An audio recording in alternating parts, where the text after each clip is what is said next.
you students? Today we are starting new chapter of class 8th, coal and petroleum.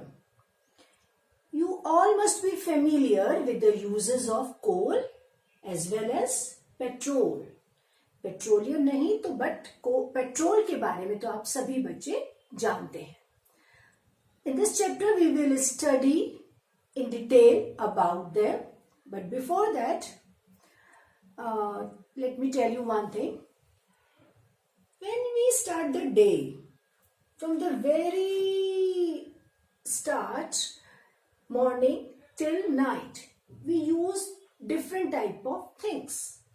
Like we use water for cooking purpose, we use gas, pan, clothes, phone, so many things. You can list them, and if you try to classify those things which you have listed in two categories, natural things and man-made things, your list may look like this.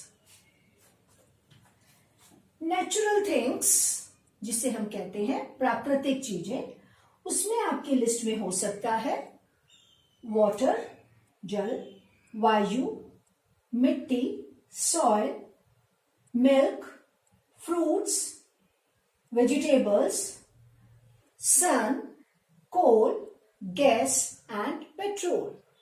And जो आपकी man made things हैं, मानव निर्मित चीजों में आप लिख सकते हैं प्लास्टिक, सीमेंट, दवाइयाँ, मेज, brush, phone, toothpaste, notebooks, color, paints and so on. What are these things? These are the things which we need to live.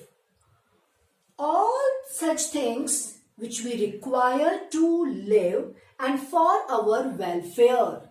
Such things are known as resources. वो सब चीजें जो मानव जाति को अपना अस्तित्व बनाए रखने के लिए और अपने जन कल्याण के लिए चाहिए, उन्हें हम संसाधन कहते हैं. And these resources can be classified into two main categories: man-made resources and natural resources. संसाधनों को हमने दो भागों में बांटा, जैसा कि इस लिस्ट में था, मानव निर्मित संसाधन और प्राकृतिक संसाधन. If you look, all these man-made things are made by man. But उन चीजों को बनाने के लिए वो किसकी हेल्प लेता है, किसका यूज करता है? For making all these man-made things, we use natural resources. That means we are using these natural resources every time. All of us are using these natural resources. If we use a thing again and again, what will happen? कम हो जाएगी और हो सकता है एक दिन चीज खत्म भी हो जाए. So, based upon whether these natural resources are going to stay here for very long or for always, or they are going to finish, we can classify these natural resources into two main categories: inexhaustible natural resources and exhaustible natural resources. Exhaust, थक गए हम, खत्म हो गई हमारे में energy. से exhaustible resources means जो खत्म हो सकते हैं. इनएग्जॉस्टिबल मीन्स जो इस्तेमाल करने से खत्म नहीं हो सकते हैं. खत्म हो जाते हैं तो जल्दी से ही हमें दोबारा मिल जाते हैं. लाइक सन. सन रात को चला जाता है. We can't use solar energy at night, but in the morning it again comes, so we re-get it for use. So that means inexhaustible natural resources are those resources which are not going to exhausted one day, and their presence is unlimited in nature. Examples: sunlight, wind, hydroelectricity, वो electricity जो हम पानी से बनाते हैं, biomass, लकड़ी, गोबर का उपला खत्म हो जाता है, लकड़ी खत्म हो गई, we can re-get it if we replant the forests. In our lifetime, we will re-get them for use. So, these are inexhaustible natural resources.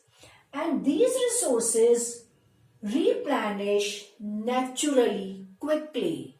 वो जल्दी से naturally ही दोबारा से आ जाते हैं इस्तेमाल के लिए. तो जो ये प्राकृतिक संसाधन है, इसे हमने दो कैटेगरीज में डिवाइड किया है: अक्षय प्राकृतिक संसाधन और क्षय प्राकृतिक संसाधन. अक्षय प्राकृतिक संसाधन वो प्राकृतिक संसाधन है जो इस्तेमाल करने से खत्म नहीं होंगे, जो इस्तेमाल करने के बाद खत्म हो जाते हैं, बट दोबारा से उन्हें प्राकृतिक तरीके से प्राप्त किया जा सकता है. अक्षय प्राकृतिक संसाधन के एग्जाम्पल्स में मैंने बताया सूर्य का प्रकाश, हवा, हाइड्रो इलेक्ट्रिसिटी, बायोमास, जैव मास, जैसे कि लकड़ी, ये चीजें अक्षय प्राकृतिक संसाधन है. On the other hand, we have some natural resources which are likely to be finished if we keep on using them at this rate. So, exhaustible natural resources are those natural resources which are likely to be exhausted and their supply is limited in nature. सीमित हैं वो संसाधन और जिनके खत्म होने की आशंका है, उन्हें हम क्षय प्राकृतिक संसाधन कहते हैं. Examples of exhaustible natural resources are forest, wildlife, minerals, coal, petroleum, natural gas. All these are exhaustible natural resources. But take the example of forest. हमने forest काटा, but we may regrow. Forest को अगर हमने regrow किया, तो forest हमारे life time में दोबारा से आ जाएगा. सेम वे में वाइल्ड लाइफ, डायनासोर पहले होते थे, अब नहीं है, एक्सटिंक्ट हो गया है वो. Minerals are also exhaustible. उनका जो अमाउंट है अर्थ में वो लिमिटेड है. Coal, petroleum and natural gas, all these three are exhaustible natural resources, such resources which won't come back within our lifetime. जिस तरह से हम उन्हें इस्तेमाल कर रहे हैं, अगर हम उसे उसी रेट पर इस्तेमाल करते रहे तो वो एक दिन खत्म हो जाएंगे और हमारी आने वाली जनरेशन्स के लिए नहीं बचेंगे. You must have seen an advertisement in TV where the child asks her papa, वो शायद साइकिल लेकर जा रहा है या कुछ कर रहा है, तो वो कहता है कि सारा पेट्रोल तो आप ही खत्म कर देंगे, हमारे लिए तो पेट्रोल बचेगा ही नहीं. If there is no petrol, then no cars. We have to use bicycles only. So these coal, petroleum and natural gas के बारे में ही हमें इस चैप्टर में डिटेल में पढ़ना है. These are the relatively cheap sources of energy. Energy. What is energy?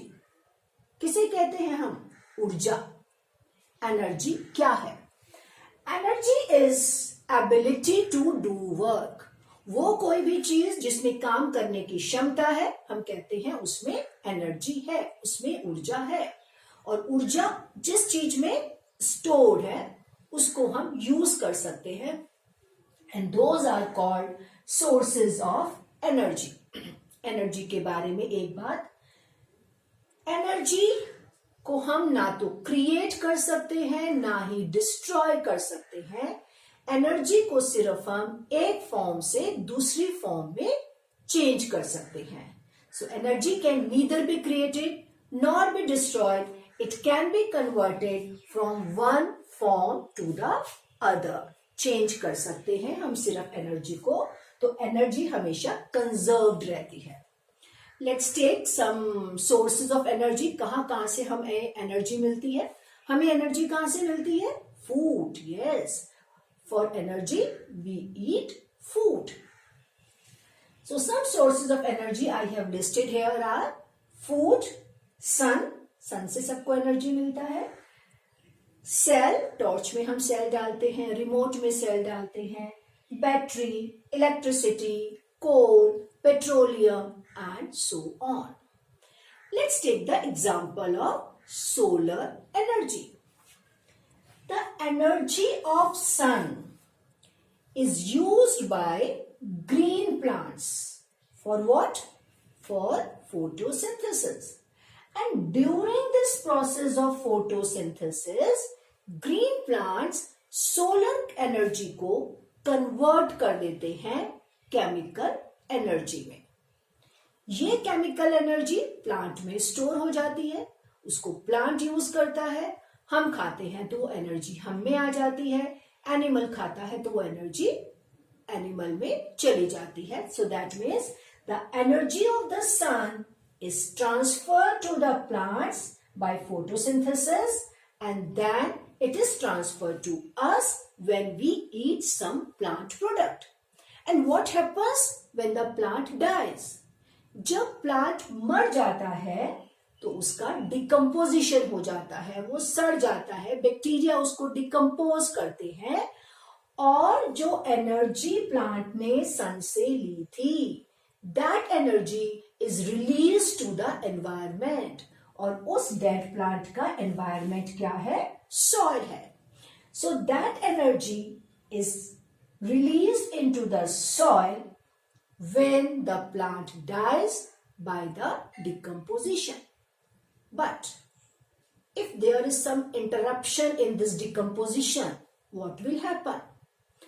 अगर plants का decomposition किसी कारण से नहीं हो पाता और प्लांट्स दब जाते हैं, मिट्टी की लेयर्स लेयर्स लेयर्स के नीचे बहुत डीप डीप डीप तक दब जाते हैं, then due to high temperature and pressure that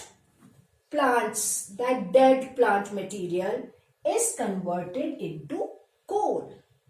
तो क्योंकि डिकम्पोजिशन नहीं हुआ, एनर्जी रिलीज नहीं हुई, तो वो एनर्जी अब कहां स्टोर हो गई? कोल में एनर्जी स्टोर हो गया. और जब उस कोल को हम बर्न करेंगे तो वो एनर्जी रिलीज हो जाती है in the form of heat and light. अब सवाल ये आता है कि प्लांट से कोल कैसा बना. ये भी एक इंटरेस्टिंग स्टोरी है कि how coal is formed, and coal was formed millions of years ago. कोल में जो एनर्जी स्टोर है वो एनर्जी उसमें millions of years पहले वाली है. This energy was stored millions of years ago, around 300 million years ago. Most of this earth was covered with dense swampy forests. Earth पर क्या थे? घने दलदल वाले जंगल थे. अब क्या होता है? पेड़ मरते रहते हैं तो जो वेजिटेशन था it died and accumulated in swamps.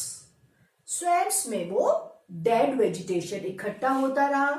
Many thick layers got accumulated in these swamps because this dead vegetation was submerged underwater. क्योंकि ये मरे हुए पौधे पानी जैसी दलदल वाली जगह में पानी में डूबे हुए थे, इस कारण से ऑक्सीजन कम मिल पाया और डिकम्पोजिशन पूरा नहीं हुआ. So there was partial decomposition. Due to this partial decomposition and due to the pressure, all this vegetation gets converted into a dense organic mass. और ये जो vegetation है एक dense organic mass में convert हो जाता है जिसे peat कहते हैं. It is called peat. अब अर्थ के अंदर भी अर्थ का जो टेक्टोनिक प्लेट्स हैं उसमें मूवमेंट्स होती रहती हैं. Due to the movements of the air और some other physical and chemical changes, this peat was compressed between the sediments.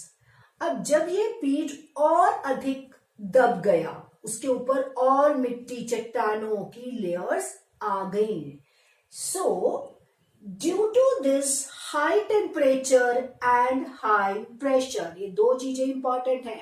High temperature and high pressure, certain physical and chemical changes took place and this peat was converted into lignite.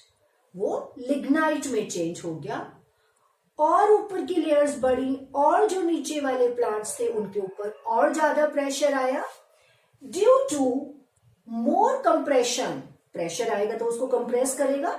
Due to further compression this lignite changes into sub bituminous and then more pressure changes this subbituminous into bituminous. Eventually more pressure, more compression results in anthracite. ये जो मैंने नाम बोले ये सब क्या है? कोल है. अब जितना नीचे जाएगा, जितना उसके ऊपर ज्यादा प्रेशर लगेगा, उतना उसमें से ज्यादा ऑक्सीजन निकलती जा रही है और अब वो प्योर फॉर्म ऑफ कार्बन रह जाएगा. If we talk about peat, peat has less than 40 to 50% of carbon and most of it is volatile gases होती है. इसके अलावा उसमें as we go down, depth में जितना जाएंगे कार्बन कंटेंट बढ़ता जाता है एंड इवेंचुअली ये जो सबसे नीचे वाला कोल है anthracite coal, it has about 90 और मोर % ऑफ कार्बन. सो ये सबसे ज्यादा हीट एफिशिएंट कोल है, इसीलिए सबसे ज्यादा एक्सपेंसिव भी है क्योंकि सबसे नीचे मिलता है, उसको एक्सट्रैक्ट करना मुश्किल है. So it is very expensive. जितना हमारे पास टोटल कोल है उसका ओनली 5% इज एंथ्रासाइट कोल. अब एक चीज और ध्यान देंगे, ये जो पीट से एंथ्रासाइट बनने के ग्रेजुअल चेंजेस हैं, the gradual changes which the coal undergoes during its maturation from peat to anthracite is known as coalcification. पीट से एंथ्रासाइट कोयला बनने तक उसमें जो चेंजेस होते हैं उन्हें हम कोयला करण कहते हैं. और एक टर्म और याद रखना है, ये जो डेड वेजिटेशन से कोल बनने का स्लो प्रोसेस है, इस स्लो प्रोसेस को हम कार्बनीकरण कहते हैं, कार्बोनाइजेशन कहते हैं. So what is carbonization? Carbonization is the slow process of conversion of dead vegetation into coal by high temperature and pressure.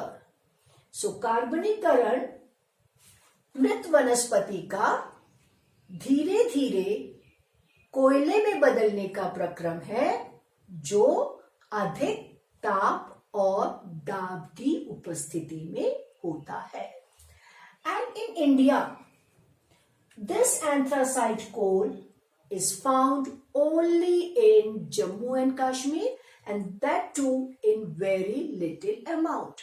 तो एंथ्रासाइट सबसे ज्यादा हीट एफिशिएंट है. जितना ज्यादा कार्बन का अमाउंट है कोयले में उतना ज्यादा उसकी हीट एफिशिएंसी है. एंथ्रासाइट सबसे अच्छा उत्तम क्वालिटी का कोयला है.